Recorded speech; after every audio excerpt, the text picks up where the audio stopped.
Standard & Poor's has now come out and said what Larry Beinhart, the novelist and screenwriter, shared with you and me on this program probably 5 years ago, and I wrote into a chapter in my book, Rebooting the American Dream, that when the rich are getting richer really fast, it's bad for the economy. And what Larry Beinhart had found, and this guy, he's a novelist, not an economist, but he just did the simple math. If you look at those years in the United States where the top marginal tax on the richest people, the top marginal income tax, it's called a marginal income tax rate because let's say you earn $5 million a year. On the first $10,000 a year, you pay no income taxes because people who make $10,000 a year pay no income taxes. Now, I don't have the exact numbers for this, so this is kind of off the top of my head. But if you make $15,000 a year, you may pay 5% income tax. If you make $20,000 a year, you might pay 10% income tax. If you make $40,000 a year, you may pay 25% income. But each one of those little pieces, and I'm sure I've got these numbers totally wrong, but you get the point. Each one of those little pieces, you pay a different tax rate at, until you finally hit whatever triggers that top tax rate, which is, I think, in the 80s or 90s right now, but I'm frankly not sure. But whatever it is, whatever that top tax rate, maybe it's a lot more than that. Maybe it's even a couple 100,000. But whatever it is, when you hit that, then you go to 39%. So that's called the top marginal tax bracket. And you never even pay, and you don't pay that on the first 10,000 or the second 10,000 or the first the first 20 or 34. You only pay that on money after that you make after you hit that amount of annual income, at top marginal tax bracket. And what Larry Beinhart discovered was that when the top marginal tax bracket was over 50% in the United States, which didn't mean that everybody paid 50%. This is the failure of understanding what a progressive tax system is all about and how it works. That is why Grover Norquist is still in business on K Street and a wealthy and powerful lobbyist. Because if Barack Obama were to come out and say, we're going to repeal the Reagan tax cuts and take the top marginal tax rate back to 74%, fewer than 1 in 1,000 Americans would pay that 74%, probably fewer than 1 in 50,000 Americans. Yet, the Republicans would be screaming, he wants you to pay 74%. And this is how Reagan justified cutting that top tax rate.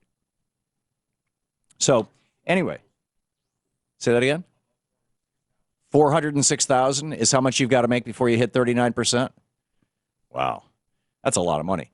That's a lot of money. Okay, thank you for that, Shano. So you don't even, so anybody making over $406,000 a year, then only after on a $407,000 do they pay 39% right now. Well, it used to be that would be when you'd start paying 74%. I don't know if, the amounts have changed over time and they're indexed to inflation and all these kind of things, but the point is, and the point that Beinhart made, and on this book, and it made so much sense to me, I went back and I double-checked the numbers, and I credited him, and I wrote it into my book, Rebooting the American Dream, my 11 policy prescriptions to restore the American middle class. The point that he made is that when that top tax rate is above 50%, the economy is stable and it grows.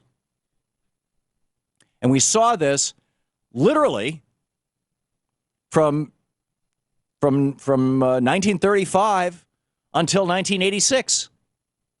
And when that top, for 40 years, a period unprecedented in American history, no bubbles, no bursts.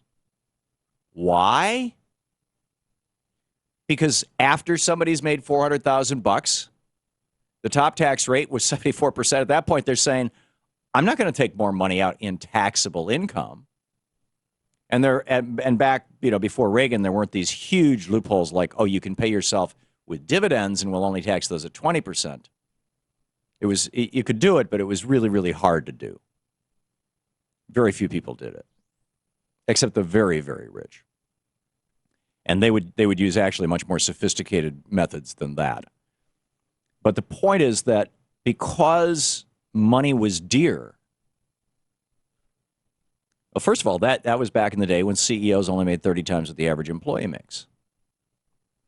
And, which is still a hell of a lot. And so if you're only making 30 times what your average employee is making, you're not, that's enough for somebody to live very comfortably. But it's not enough to say, I think I'll take $1 million and just gamble with it, and I can afford to lose the whole thing on the chance that I could double my money. I'm going to take this wild and crazy bet in the stock market on some brand new stock that nobody ever heard of. Or I think I'll put it into derivatives based on subprime mortgages. That sounds like a great idea. So what happens is when that top tax rate goes down and the top CEO and the wealthy people, when their income goes up to 500 times their average worker, it used to be 30 times. The 470 times the average worker part of it, all that huge margin at the top, that's cheap money. And what do people do with cheap money?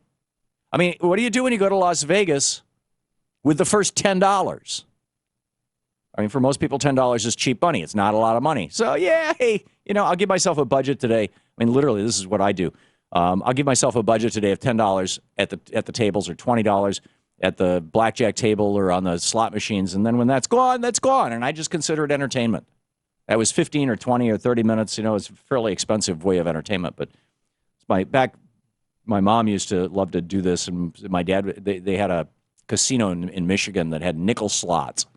And she would sit there for 3 hours on a weekend. Dad would drive her up there, and she'd go through $10 worth of nickels, and it would take about 3 hours. And that was her entertainment. I mean, and it was about the same as a movie.